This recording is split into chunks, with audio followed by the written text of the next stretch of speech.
We are taught that to grow food, we must suffer. We are taught to till the earth every spring. We are taught to plant seeds that die every winter. We are taught that if we stop working, we stop eating. But what if I told you that is a lie? What if I told you that our ancestors didn't rely on lettuce and cucumbers to survive hard times?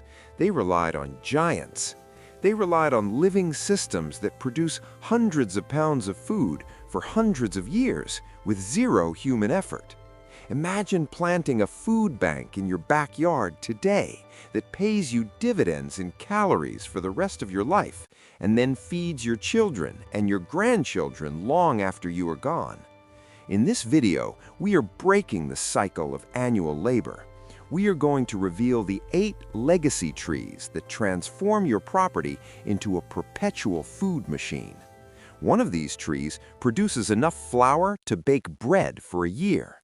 Another produces more protein than a cow. And one is known as the Tree of Life because it saved entire civilizations from starvation. The best time to plant these was 20 years ago. The second best time is today. Welcome back to the channel. Let's build your legacy. Let's start with the heavy hitter. If you only plant one tree from this list, make it the chestnut. Historians call this the grain tree. Why? Because for thousands of years in Europe and Asia, before corn and wheat took over, people survived on chestnuts. Nutritionally, a chestnut is almost identical to brown rice. It is pure carbohydrate energy. But unlike wheat, you don't have to plow a field. You don't have to thresh it. You just wait for October.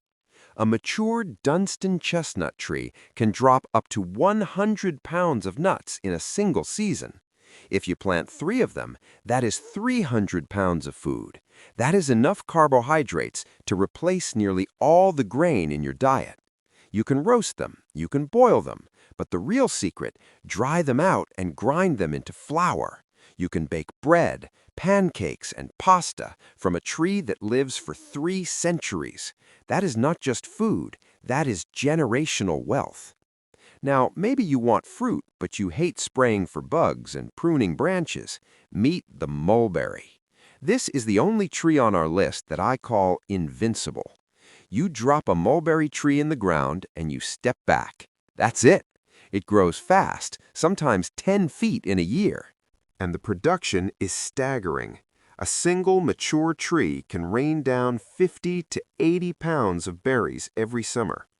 They look like blackberries, but they are sweeter, with no seeds getting stuck in your teeth.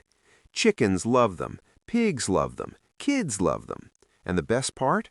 They drop over a long period, usually 6 to 8 weeks.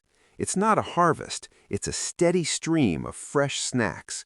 If you want instant gratification and zero maintenance, get an ever-bearing mulberry. Carbohydrates keep you moving, but protein keeps you alive. And if you don't have livestock, you need walnuts. A mature black walnut or English walnut tree is a biological powerhouse. We are talking about roughly 240,000 calories produced per year from a good grove. That is dense, high-quality fat and protein. But the walnut is a double-duty asset. While it feeds you, it is building timber value. Black walnut wood is currently one of the most expensive timbers in North America. By planting these, you are literally growing a retirement fund for your grandkids. They eat the nuts for 40 years, and then, if they ever need the money, the timber itself is a fortune. Most people look at an acorn and see a squirrel's lunch. Our ancestors looked at an acorn and saw survival. Before farming existed, humans ate acorns. White oak acorns are the best. They are lower in tannins. A large, mature oak can drop between 500 and 1,000 pounds of nuts in a mast year. Think about that volume, 1,000 pounds. Now you have to process them, you have to leach out the bitterness with water, but once you do, you have a nut meat that is rich in healthy fats and complex carbs. It makes a rich, nutty flour. And even if you don't want to eat them, your pigs do. The most expensive ham in the world, Iberico ham, comes from pigs that eat nothing but acorns. The oak is the ultimate backup plan. It feeds the forest, it feeds your livestock, and if the shelves go empty, it feeds you. Let's move to something sweeter. There's a reason the fig is mentioned in almost every religious text. It saved people.